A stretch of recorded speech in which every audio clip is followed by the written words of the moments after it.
Hello बच्चों, let's read this question. The question says let a vector, b vector, c vector be two vectors of length 3, 4, 5 respectively.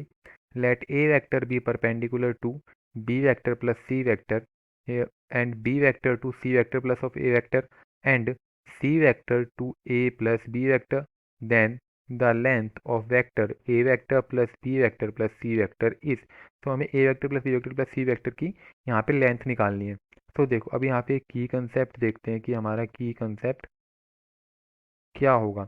अब ये इसने क्या बोला है, A vector perpendicular to B plus C vector. अब यहाँ पे अगर जैसे कि मान लो हमारे पास ए वेक्टर है जो परपेंडिकुलर है बी वेक्टर के, तो यहाँ से हम क्या लिख सकते हैं, a dot B vector is equal to zero. अगर परपेंडिकुलर वेक्टर है तो इन दोनों का डॉट हमारे पास ज़ीरो होता है। तो इससे हम इसको फाइंड करेंगे, यहाँ से इसको सॉल्व करेंगे। ओके, तो अभी यहाँ पे देखो इस क्वेश्चन को जब हम सॉल्व करते हैं तो हमारे पास क्या आएगा, क्या गिवन है क्वेश्चन में, A is perpendicular to B dot C. तो यहाँ से जो ए वेक्टर है डॉट बी प्लस सी, चलो इसको कैपिटल में लेके सॉल्व करते हैं, कैपिटल में है ना।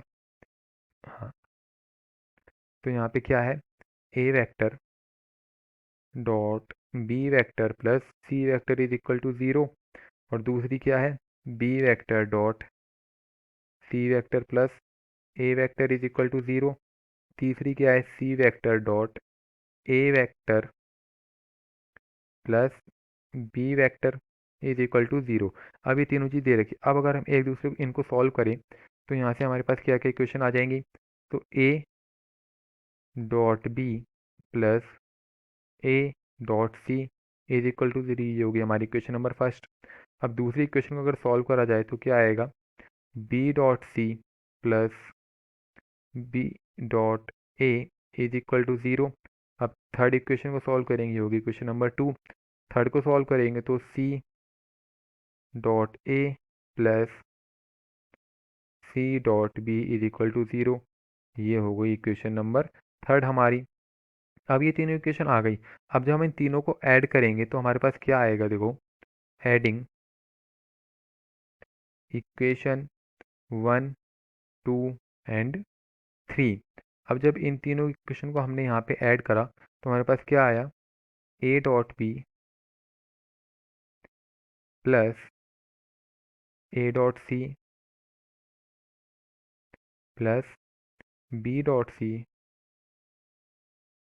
Plus b dot a plus of c dot a plus of c dot b is equal to zero है।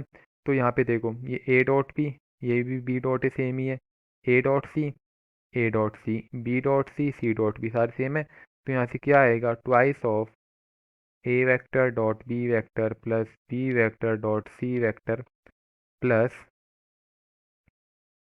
यहाँ पे plus C vector dot of a vector is equal to zero. तो यहाँ से हम क्या लिख सकते हैं, a dot B vector plus b dot C vector plus C vector dot A vector is equal to zero है। तो अभी हमारे पास आ गई, इसको यहाँ पे रखते हैं और इसको बोलते हैं हमारी इक्वेशन नंबर फोर्थ। अब देखो हमें क्वेश्चन में फाइंड क्या करना है, A vector plus B vector plus C. तो अब इसको फाइंड करने के लिए हम क्या कर सकते हैं, हम यहाँ पे लिख सकते हैं magnitude of a vector plus B vector plus C vector का होल स्क्वायर। ये क्या होता है, magnitude of a square plus magnitude of b square plus magnitude of c square plus of two a dot B plus b dot c plus c dot a. अब देखो ये वाली चीज़ तो हमारी ज़ीरो है क्योंकि अभी हमने फाइंड करी है। तो यूजिंग इक्वेशन नंबर फोर हम इसको ज़ीरो लिख सकते हैं। और मैग्नीट्यूड ऑफ ए हमें क्वेश्चन में क्या दे रखा है, थ्री, बी का फोर और सी का फाइव। तो यहाँ से ए का स्क्वायर क्या आ जाएगा, यहाँ पे थ्री का स्क्वायर नाइन, बी का स्क्वायर आ जाएगा सिक्सटीन, सी का स्क्वायर आ जाएगा 25 प्लस ज़ीरो। तो यहाँ से ये कितना हो जाएगा, 50। अब 50 हो गया तो हम यहाँ से क्या लिख सकते हैं, magnitude of a square a vector plus B vector plus of C vector, यहाँ पे आएगा सी वेक्टर का स्क्वायर है। अब यहाँ से हमें निकालना है A vector plus of B vector plus of C vector. तो यहाँ से क्या निकल जाएगा हमारा, इज इक्वल टू 5√2। सो ये हो जाएगा हमारे इस क्वेश्चन का आंसर। तो अभी ऑप्शन देखते हैं कौन सा करेक्ट है। So option number A is the correct answer for this question. I hope you understood well, best of luck.